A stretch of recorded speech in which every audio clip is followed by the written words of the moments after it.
ராகி சேமியாவை இந்த மாதிரி தண்ணி ஊற்றி 3 நிமிஷம் ஊற வச்சுக்கோங்க. நான் இட்லி பாத்திரத்தில் எண்ணெய் தடவி இருக்கேன். ஏன்னா நான் ராகி சேமியா உப்புமாவும் செய்ய போகிறேன், இடியாப்பமும் செய்ய போகிறேன். சப்போஸ் நீங்கள் இடியாப்பம் மட்டும் செய்கிற மாதிரி இருந்ததுன்னா நீங்கள் நெய் தடவிக்கோங்க, நல்லாயிருக்கும். இந்த மாதிரி நல்லா பிழிஞ்சு இட்லி பாத்திரத்தில் வச்சுடுங்க. பாருங்கள், கடுகு, கடலைப்பருப்பு, காஞ்ச மிளகா, வெங்காயம், கருவேப்பிலை போட்டு லைட்டாக கரட்டி எடுத்துட்டு கொஞ்சமாக உப்பு போட்டு வதக்கி இதை போட்டு மிக்ஸ் பண்ணிட்டீங்கன்னா ராகி சேமியா ரெடி. பாருங்கள், ராகி இடியாப்பத்துக்கு சூடாக இருக்கும்போது நெய் போட்டு கிளறிக்கோங்க. இது கூட ஏலக்காய் தூள் பண்ணி போட்டுக்கோங்க.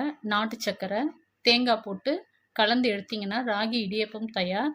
நான் இதில் ராகி சேமியா வித் சட்னி, ராகி இடியாப்பம் வச்சுருக்கேன். உங்ககிட்ட சட்னி வேணான்னா நீங்கள் லெமன் போட்டு பிழிஞ்சிக்கிட்டாலும் அப்படியே சாப்பிட்லாம், நல்லாயிருக்கும். இந்த ரெசிபி உங்களுக்கு பிடிச்சிருந்தா எங்கள் சேனலை சப்ஸ்கிரைப் பண்ணிக்கோங்க. Thank you friends.